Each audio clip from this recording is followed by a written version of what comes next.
Walmart earnings are out. It looks like it is a double beat on earnings and revenue. $1.41 a share. We want to get the stock up here to look, because immediately, as soon as the numbers are out, the stock started moving, and now we're looking at Walmart shares up almost 3%. As you can see, $2.89 a share, up at a level of 102.83 on Walmart shares. Comp store sales are also up. Better than 4% here. 4.25% is what the comp store sales number looks like. We're still getting, but the stock is moving real quickly, up 3.25% on Walmart. Let's get you more details right now on the Walmart quarter. Joining us right now is Strategic Resource Group Managing Director Bert Flickinger. And Bert, it is good to have you on the program this morning. Good to team up. Just reinforces, Maria, Walmart accelerating its winning. Amazon's going sideways. This is the reenactment of the Punic Wars, Rome versus Carthage. Walmart's the Roman Empire of retail, and like Hannibal and the Carthaginians, Amazon's starting to go the wrong way. Wow. Big win for Walmart today, and they'll accelerate that in the next 2 to 7 years. So dig deeper into these numbers. The earnings per share, $1.41 a share versus an estimate of $1.33. This is obviously this is a blowout in terms of earnings on the per share number. The revenue also better than expected. The estimate called for revenue of $138.65 billion. The revenue also exceeding estimates, not by much, but still better than expected. And on the same-store sales, what strikes you? What's doubly impressive, Maria, is, we talk to a lot of vendors and shoppers around the world, and what the vendors are saying is Walmart's reinvesting all the PPA, price and promotional allowances, in lower prices. So lower prices normally means lower margins, lower revenue. In this case, the shopper is shifting to Walmart because Walmart strategically saw all the land-based businesses pay less, like you and Dagan reported this morning, and retailers from toys to sporting goods going out of business. They had great sales on land, not so good online. Walmart's winning both ways. Amazon, with all the trouble they're having in Whole Foods, can't capitalize. Walmart's running the table. Are those retail sales numbers that we got last week the worst in December and the worst plunge in 9 years? Were those numbers, does this say more about the U.S. consumer than the actual overall retail numbers that we got? Dagan, you're bringing up a prescient point. This says it all for U.S. retail, that the well-capitalized, highly capable retailers are winning. And if it's a one-man show like Bezos running the show, you could be Alexander the Great, you could be Hannibal out of Carthage, but one general isn't going to win a war. And so what happened with the retail sales numbers then? Retail sales numbers were a combination of a couple things. One, as you reported well, Jerome Powell scared the market, and a lot of people, especially high, mid-end, didn't spend as much. And also, consumers were a little bit scared towards the end of the year. Walmart, off-price, low price, did very well, but full price, full service struggled, and that's why the numbers were bad, to Dagan's point. Well, it looks like the sales numbers were pretty strong this quarter for Walmart. I know Toys R Us went bankrupt, so they were supposed to benefit from that.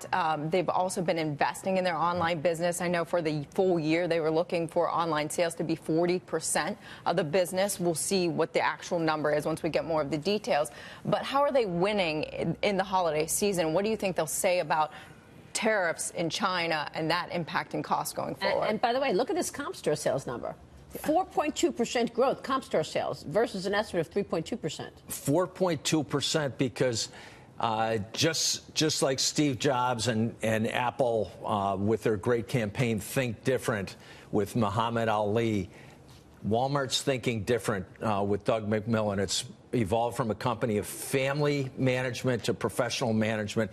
And to Lindsay's important points, 40% growth, but also before, Walmart looked at advertising as an expense, and our mutual friend Jerry Delfamino said on the Super Bowl ads they were pretty pathetic. Walmart was one that stood out because it advertised Walmart online, Walmart in store.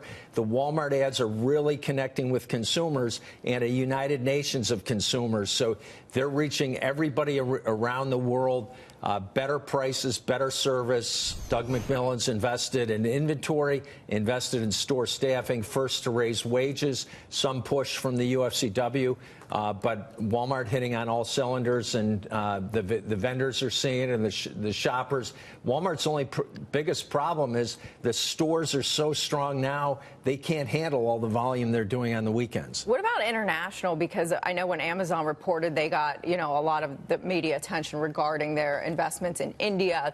Walmart owns 77% of Flipkart, and there's some rules and regulations that are changing there. Do you think that's a big deal? What's in store for the Lindsay, important points operations? on Flipkart. And with my colleagues, we looked at Walmart Asda in the UK before the disposition of Asda being sold to J. Sainsbury. Reinvestment, as you're referencing, in Flipkart. That'll be a long-term strategic win. They'll checkmate Amazon at the same time. And Carrefour has had weaker numbers in Asia. Big reason Carrefour's having weaker numbers in Asia is because Walmart's capitalizing for the first time in 25 years against Carrefour and the Asian-owned and operated retailers in the People's Republic of China and elsewhere in Asia. So, question for you. So it seems as though Walmart, they're clearly playing in rural and suburban America, and they haven't been able to penetrate the urban market, and that's sort of where Amazon sort of has its heyday. How does Walmart in the future, as we sort of look down the road, penetrate the urban market?